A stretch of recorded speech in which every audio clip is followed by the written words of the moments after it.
Hello. So you might have seen.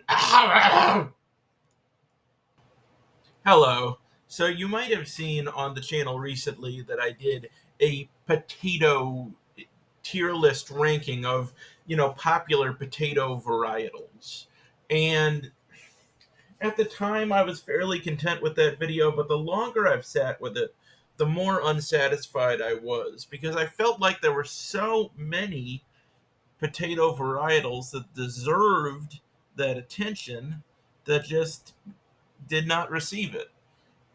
These are worthy, these deserve to be in the conversation. So I've taken it upon myself to create this tier list myself of fringe potatoes, and I'm going to be linking this in the description.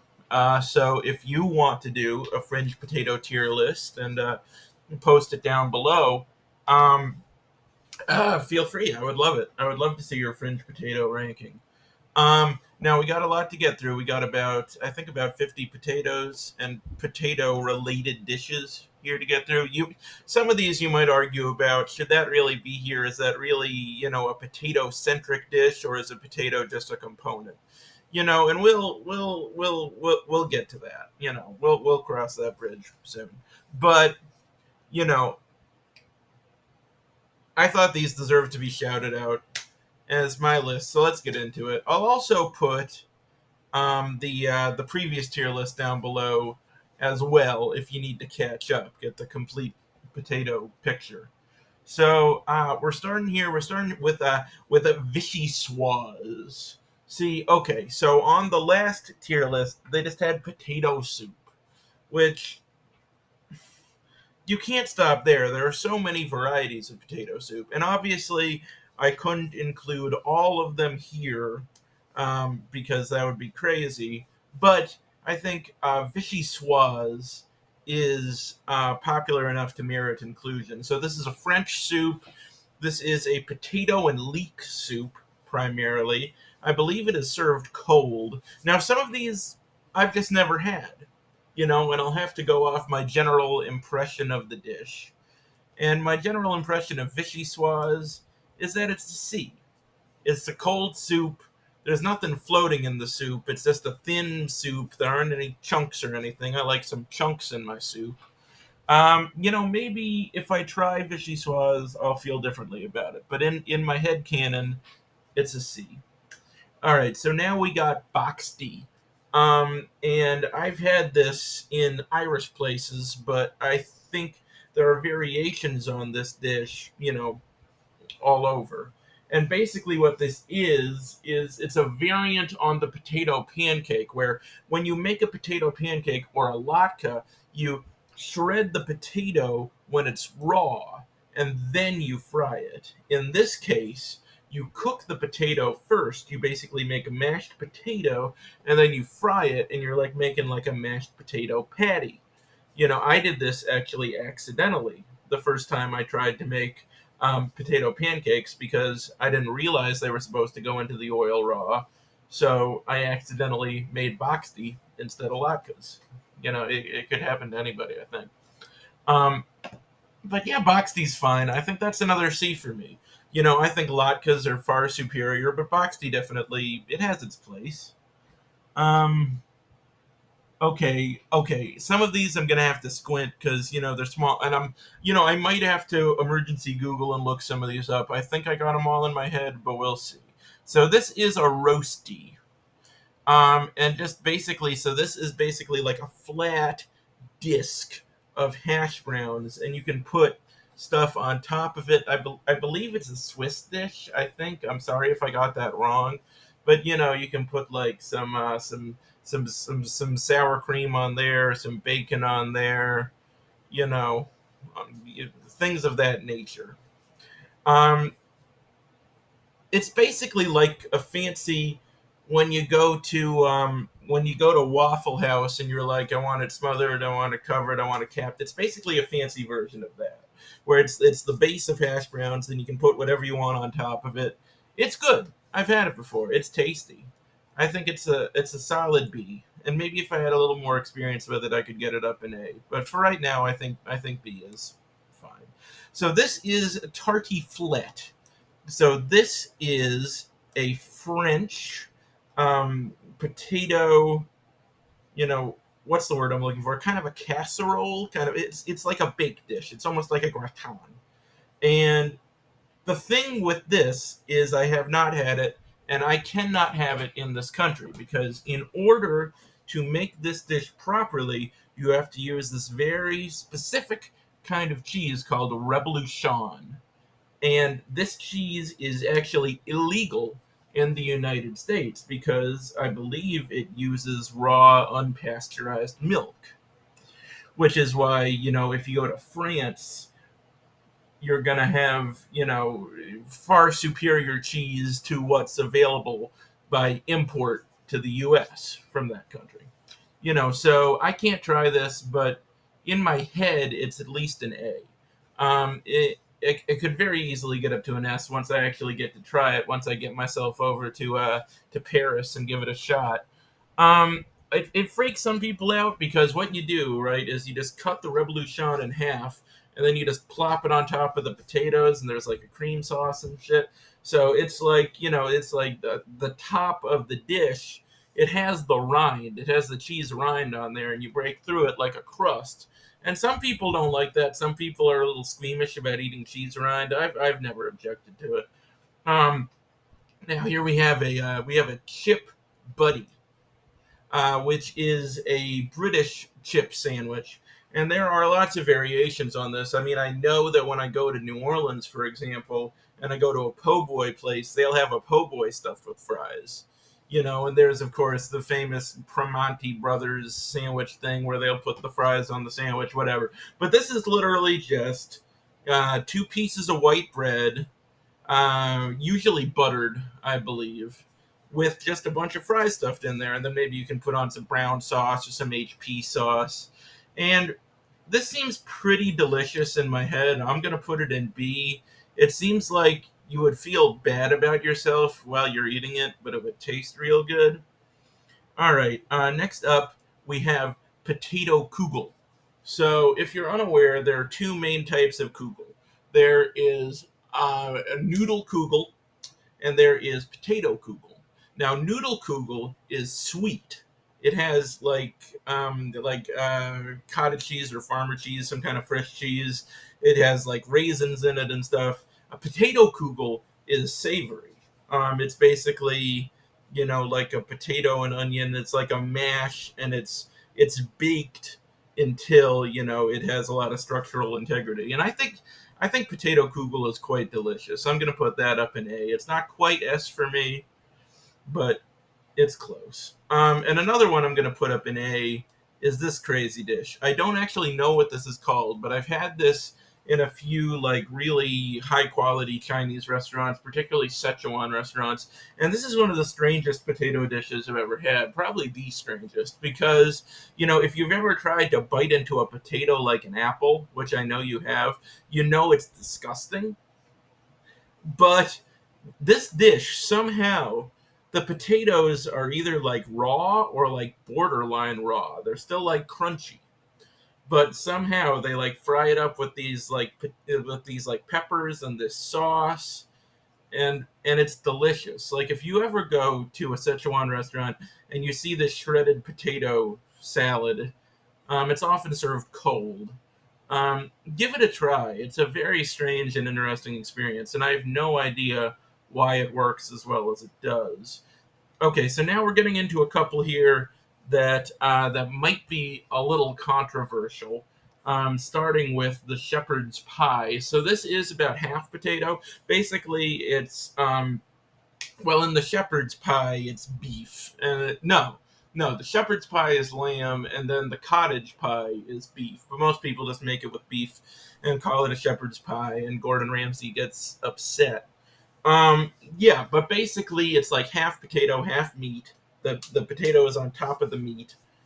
Typically, I believe the potato is mixed with some cheese, like some cheddar or something. Now, I've only had shepherd's pie a couple of times, and I don't know if I've had like a sterling example of it, but the times I've had it, it's been pretty greasy. It hasn't been very memorable, so I'm going to put it in C. but it's possible, very possible, in fact, that I will have, like a really high quality shepherd's pie or cottage pie, and then that'll move it on up. So this is another one. This is one where a potato is a central component, but it's not the only component. This is an Indian dish called aloo gobi, which is it's basically potatoes and cauliflower, like cooked with a bunch of spices. And aloo gobi is delicious. Like Indian food, like the spices they use are like it's so complex. It's always a fascinating eating experience, and it's like no other cuisine. And plus they have a Weezer song named after this dish, so that's got to get it some points. Okay, so this one is another one that I've only had in my dreams. This is called the pomme aligot. And what this is it's a mashed potato, but basically it's like equal parts potato and cheese. And what you do is you mix it up until it like forms these like sheets. It's a potato cheese sheet. Like you should watch a video of it. It's fascinating. It becomes like a goo, like an ooze. And as a big cheese and potato fan, I got to put that up an S. I have not had the opportunity to try it yet. Maybe when I do try it, I'll move it down. It won't be everything I've hoped it would be, but for now, in my imagination, it's an S. Another S, chili cheese fries. Controversial. Now, I don't see any reason why we should have a loaded baked potato on the list, as we did in the last tier list, and not have a loaded fry. Like, why not? What's that about? And, I can't put every variety of loaded fry on here because obviously you can put whatever you want on top of fries. That's the beauty of it. But, the chili cheese fry is a classic variation for a reason. It's delicious. You feel like you're going to die after you eat it, but it's totally worth it. It's incredible. It's S tier. Okay, so now we got these smashed potatoes. And what you do, you buy those little potatoes, like the yellow ones or the red ones, the little guys, and you cook them a little bit. You cook them till they're soft, and then you bash them, and then you mix them with some oil and whatnot, and you would like kind of bake them till they're crispy. And the smashed potato is delicious. It's a nice textural contrast and all of that. It tastes good. I like it. It's like a beef for me. It's a tasty potato. Okay, so what we got here, this one is kind of hard to see. And this picture does not capture the majesty of the dish. But this is a dish called raclette. So raclette is basically, it's like this Alpine cheese. You heat it next to a flame, and once the cheese gets all melty, you scrape it off the wheel and you scrape it onto whatever you're going to put it on. So, you can put it on some bread and make a sandwich. You can put it on, some salami or some ham or something. But I think the most classic application is you put it over a mix of boiled potatoes, cornichon, which is like little pickles, and oftentimes pickled pearl onions. And I actually had an opportunity to try this once in New York at the Winter Village, and I thought it was quite delicious. I'm gonna put it in B just because. You know what? No, it's A.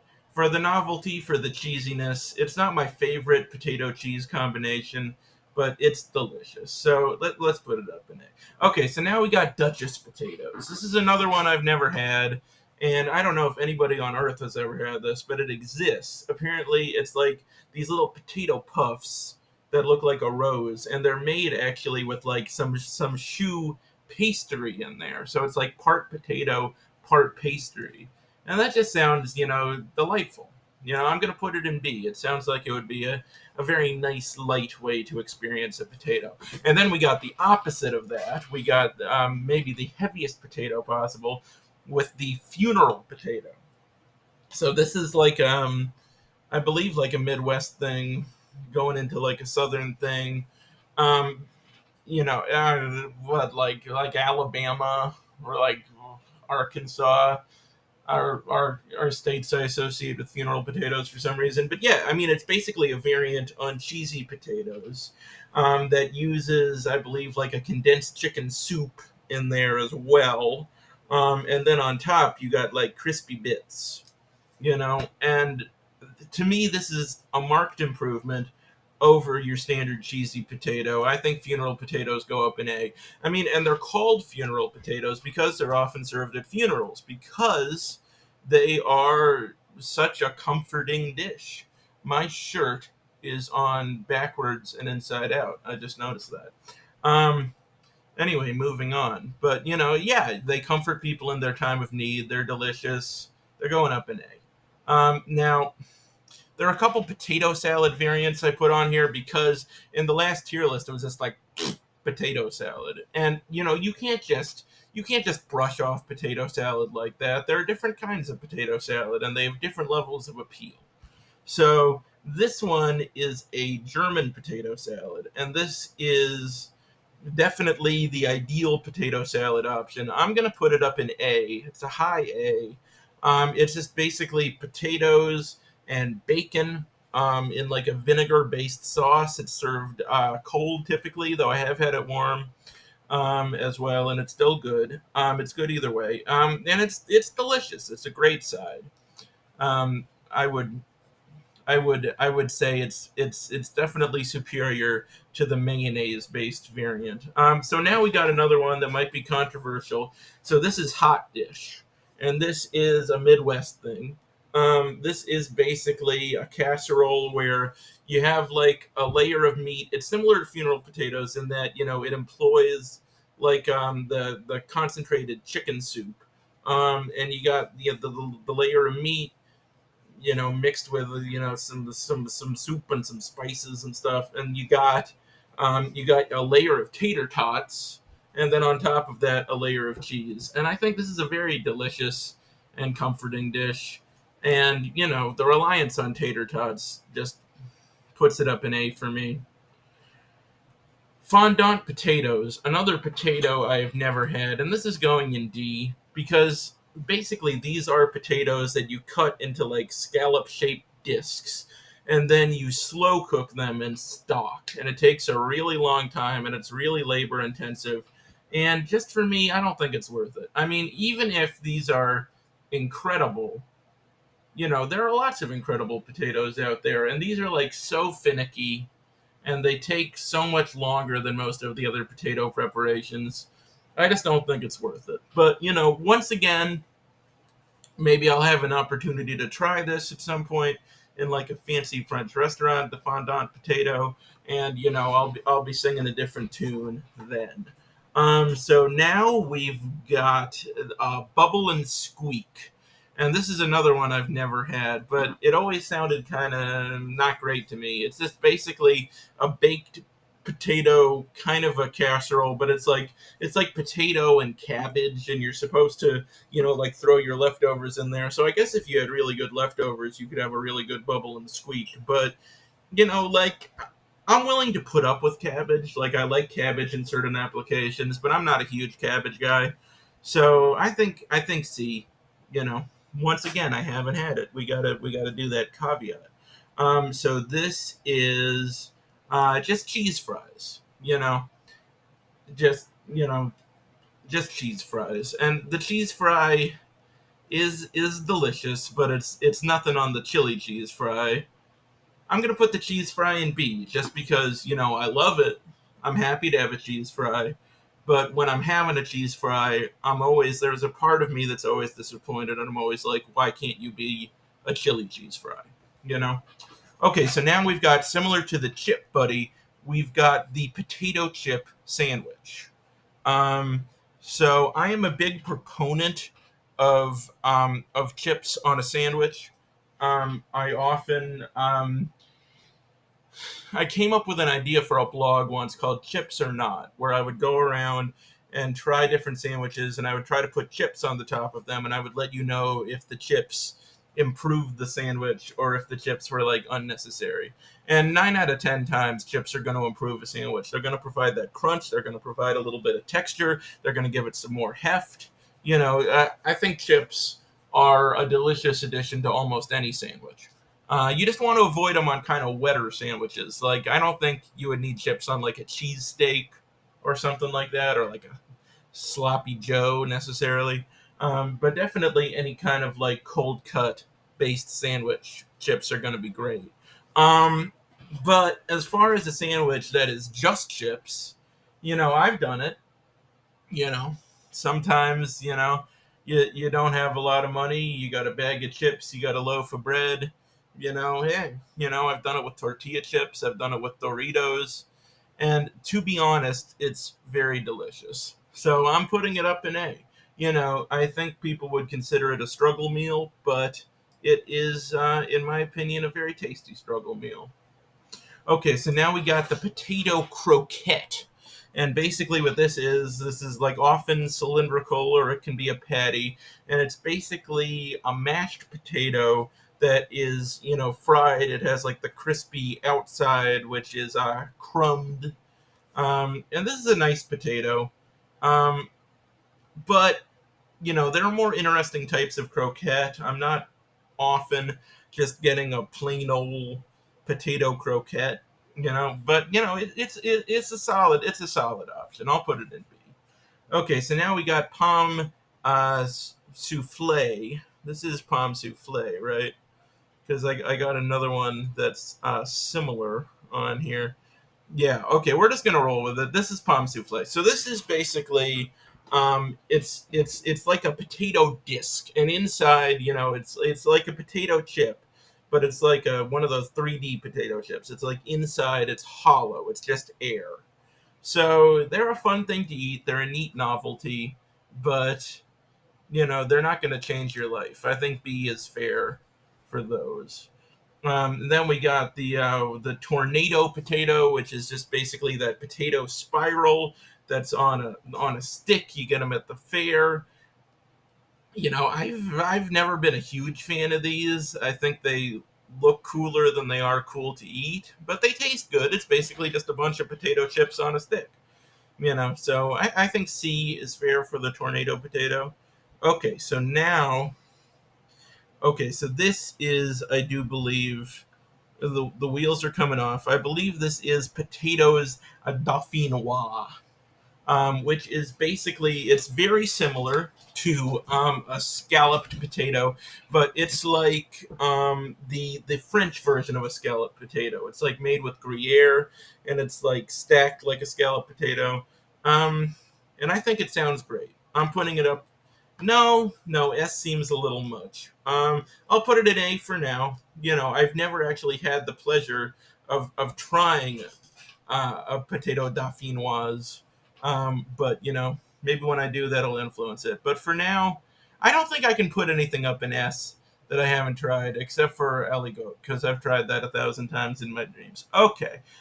So next we got, another controversial one. We've got moussaka. So basically, this is like layer of potatoes, layer of a spiced beef, and then like a layer of bechamel sauce. You put the bechamel on the top, and then you bake it, and the bechamel gets all caramelized.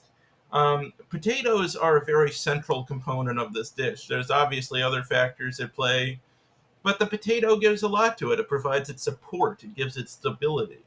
And I think moussaka is a delicious dish. I'm going to put it up in B.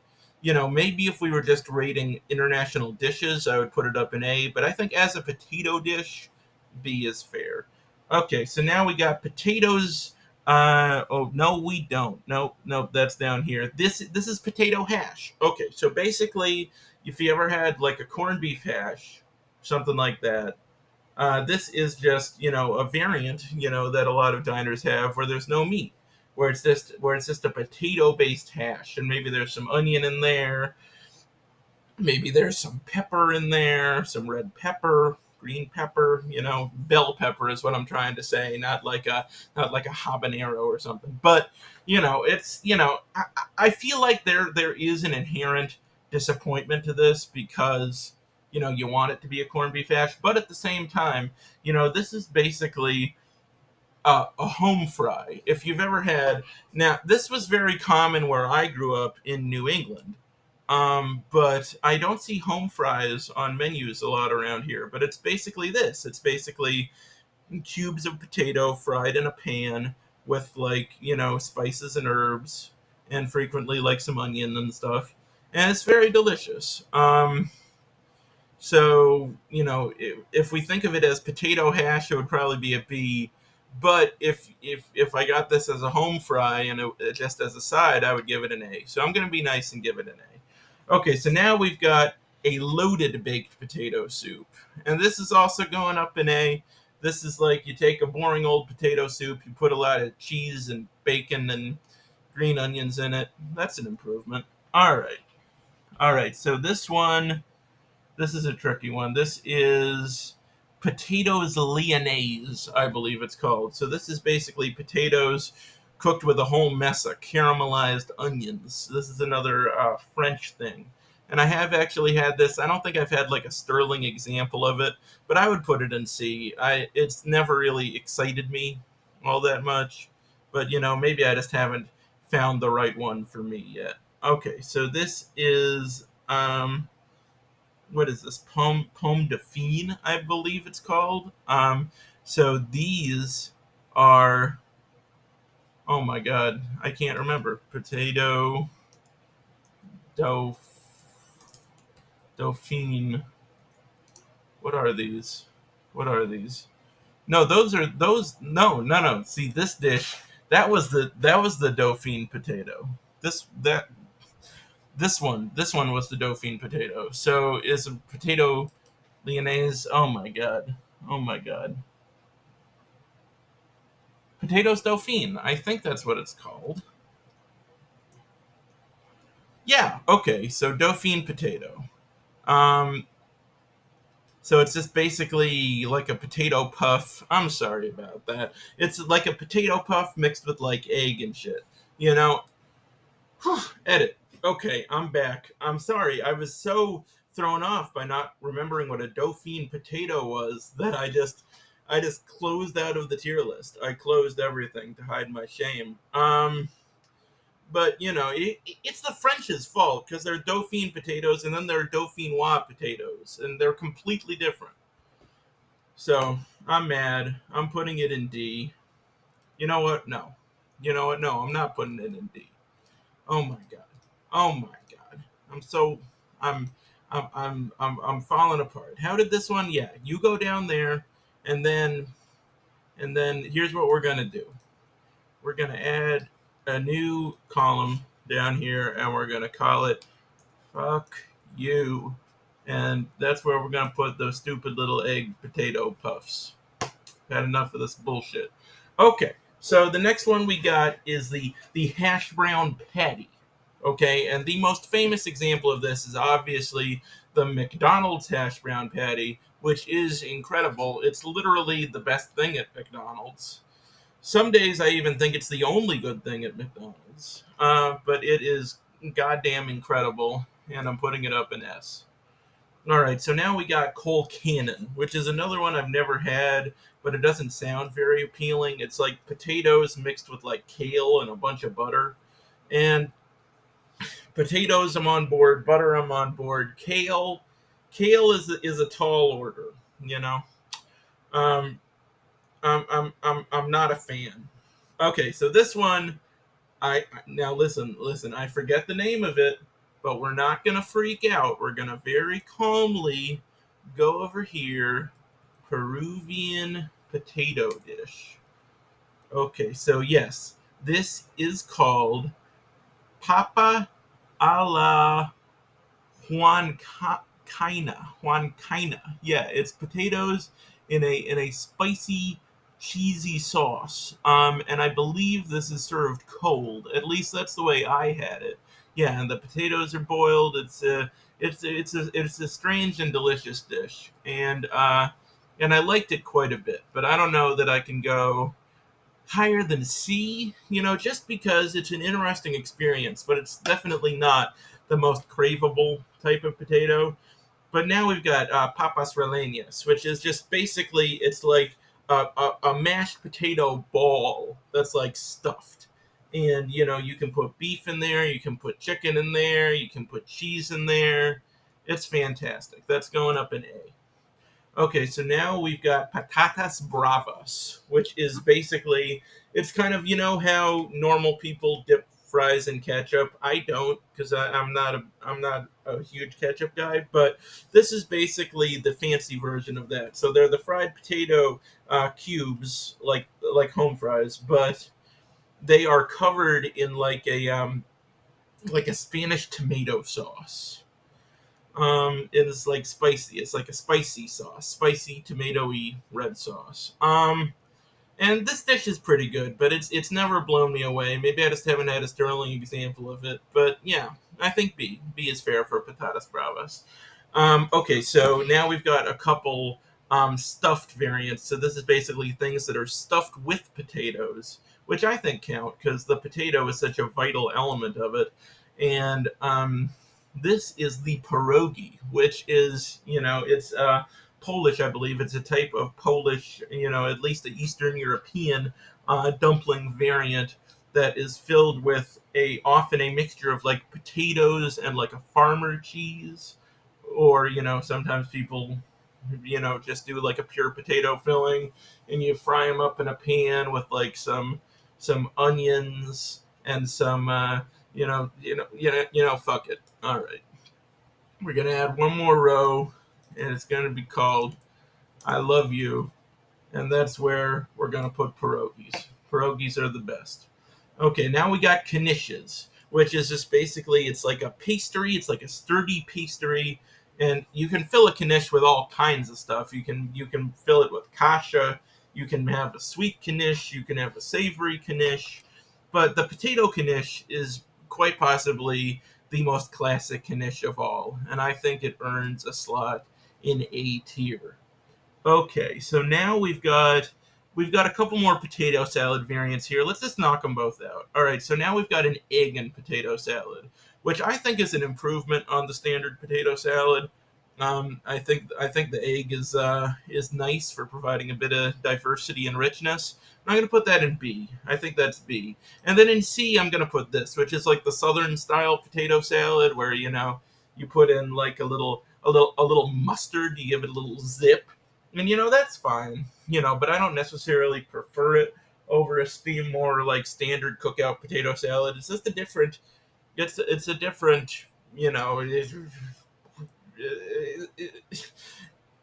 neither is better than the other. It's just what kind of potato salad experience do you want to have? Do you want the tang? Do you want the zip, or do you want something more mellow and relaxed? So I'm not going to pass judgment on which variant is superior, even though that's literally what I've been doing for the entire video. I'm not doing it this time.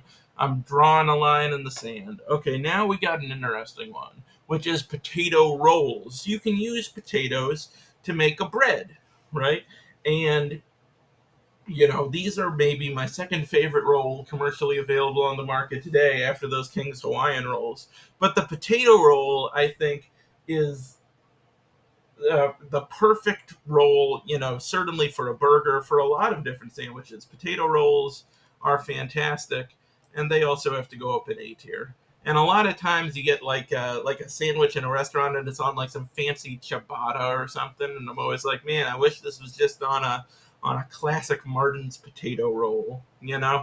So now we got potato skins, which it's a good thing that this exists because we don't like food waste. So this is basically you hollow out the carcass of the potato, maybe use it for like mashed potato, something like that, and now you just have the skin.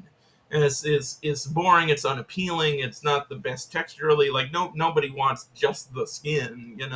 So what you do is you take the little bit of potato that remains and you festoon it with cheese, often cheddar cheese, some bacon bits, some sour cream, some green onions or chives, and it's a delicious dish. And I think, for the way that it enhances, the most humble of foods, this also has to go up in A.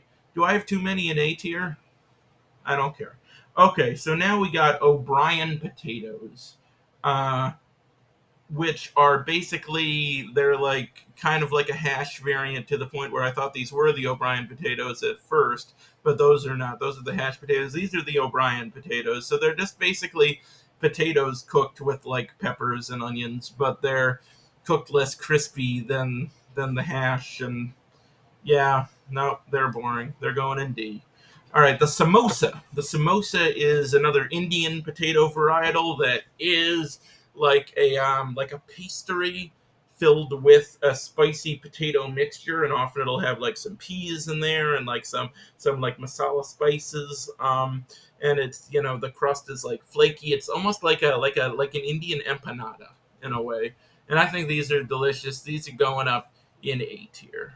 Okay, now we've got the Spanish tortilla, which this is different than the Mexican tortilla, which is just the flatbread used to make a taco. You know what a tortilla is. A Spanish tortilla is a type of omelet where what you do is you slice up some potatoes and onions, and then you basically like cook those potatoes and onions for 1,000,000 years in some good quality olive oil until they get super caramelized. And then once the potatoes and onions have cooked down enough, you pour in some eggs, and then you just you cook it, you let it set. Some people put it in the oven, some people do the plate trick where they'll flip it and cook it on the other side. That's what I did. I will say, I did successfully make a Spanish tortilla once, and it was one of the great accomplishments of my life. And it made me very happy. There are a few things I've accomplished that impressed me as much as that. I don't often impress myself, it's a very rare thing. So, for that reason, I don't know that I can put it in S, but I can put it in S because I'm a hero. All right. So now we got steak frites, and this is maybe the most controversial one on the whole list. But I would say the frites are as essential a component as the steak. It's called steak frites. It's equal real estate in the name between the steak and the frites. If you got a bad steak, you're not gonna have good steak frites. But if you got bad frites, you're not gonna have good steak frites. So they are, in my opinion, on equal footing. This is a delicious dish. It's just a French steak with some fries. You get it at a French restaurant, and it costs $1,000,000, and it's steak and fries, and it's going in B. All right, so now we've got. We're almost done. We're almost done. Stick with me here. All right, so we've got this one, which is a potato gratin, which is this is basically a scalloped potato, but as you can see in this photo, maybe I can enhance. Yeah, yeah. Can you see that? It's like soupy. It's like soupy at the bottom. So this is like it's like a scalloped potato, but it has more sauce. There's sauce at the bottom. It's like cream sauce. Um, this tastes good, but at the end of the day, I would rather have a scalloped potato. These are good though. They're nice. They're rich. I'm gonna give it like a high B, like a high B. Okay, so now we've got those stupid.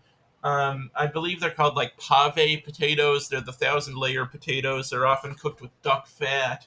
And for me, this is the same thing as the fondant potato, where I'm sure it's delicious. I'm sure it's a cool texture to bite through all those thin layers of potato. It's like a potato crepe cake. But for me, it's just like there are other great potatoes that can give you a similar experience. This one is so much more labor intensive, takes so much more time. Is it worth it? No. It goes in D. Am I just lazy? I'm probably just lazy. Whatever, I have my reasons. Okay, so now we've got, instead of just like a loaded baked potato, we've got like a loaded baked potato casserole, where, instead of putting the toppings on the potato or mixing them with the potato and baking it together with the potato skin, this is just like the mashed potato mixed with all the stuff that would go on top of the potato. So like the bacon, the cheese, the green onions, it's all mixed together. And so it's just basically, do you want potatoes without the skin? Which, yeah, it's I was going to say it's a little wasteful, but that's not necessarily true. Because, what you're doing with the potato skins, if you threw all of this away, that would be wasteful. But if you're just peeling the potato very carefully with like a potato peeler, you're just removing the skin, I think that's a different story. That's like a very minimal amount of food waste. But yeah, for me, it's delicious. It's not necessarily better than a stuffed baked potato, but it's just as good. I put it in B. All right, and now we've got poutine, which is our final loaded fry variant. This is a Canadian loaded fry, which is topped with a brown gravy and cheese curds. And poutine goes up in S. Poutine is incredible. I want poutine to be my wife. It's good. Okay, and we got one more. And I don't know if you ever had these before, but they're delicious. They're those Greek lemon potatoes. They're like potato wedges, but they cook them with a shit ton of lemon juice and like parsley, I think, some kind of green herb, and they're incredibly delicious. They are going up in S as well because I rarely get to have lemon potatoes, but every time I get to have them, I'm very excited. And you know what? I had originally added 2 files here, and when I closed it, they went away. So I'm going to put them back in because these are important to me. Are they going to show up? Are they going to? Is it broken? Is the tier list broken? Okay. Okay. Well, these would have both gone up in. I would have, you got to put a new tier above I love you, which is you are my dream potato. And what I would put up there is, let me see if I can. This thing is broken. Let me try it one more time. I know this is scintillating entertainment. Yeah, here we go. So these are potatoes I've never had in reality. I don't have the skill to make them myself, but to me, in my head, they represent the potato ideal in different ways. And the first one are these fancy French mashed potatoes. These are like the ones you get in like Michelin star restaurants, the ones where they're super smooth and they're like half butter and half potato. And I've always wanted to try really fancy, insane French Michelin star potatoes. So they're going up in Dream Potato. And then our final entry for Dream Potato is these, which are these crazy British roasted potatoes. And I've seen, multiple videos of people making these. I've seen like Histon Blumenthal making them. He has a great video about them, and they look so crispy and so delightful. And just you cook them for a while, so they toss them around, so they get the craggles. I love a good craggle. So for me, maybe someday I'll get to try these incredible roasted potatoes. But until I do, they will just live on in my dreams as one of my dream potatoes. And that is it. That is all the potatoes. It occurs to me that I should probably do another video where I combine all of these potatoes with the more basic potatoes from the first tier list, because now we have 2 independent tier lists, but that's not representative of like every potato variant. If I combine this with the other list, then we'll have every potato variant. Then we can see truly where we stand with all of the potatoes. But that's going to be it for now. To be continued. And once again, I would like to say this fringe potato tier list, it will be available in the description. So please let me know your fringe potato opinions. And until next time, thank you.